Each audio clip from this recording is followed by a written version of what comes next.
మాట్లాడే విధానము ఇవన్నీ కూడా వాళ్ళు చూస్తారు.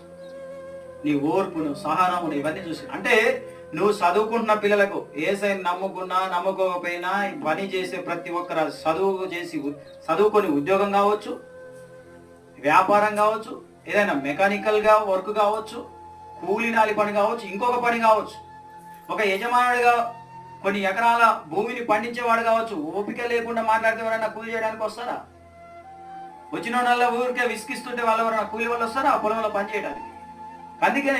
అందుకనే మనిషి అభివృద్ధి కావడానికి, మనిషి జీవించడానికి, మరి ముఖ్యంగా ఆశీర్వదించబడడానికి అతి ముఖ్యమైనది సమాధానం, పీస్నెస్. ప్రైజ్ ది లార్డ్, హల్లెలూయా. మంచిగా మాట్లాడే విధానము కావాలి. ఆ మాట్లాడే విధానము మీకు కొదువైతే మీరు వర్ధిల్లలేరు. కాబట్టి ఆ సమాధానం మీకోసం నేను పంపిస్తాను.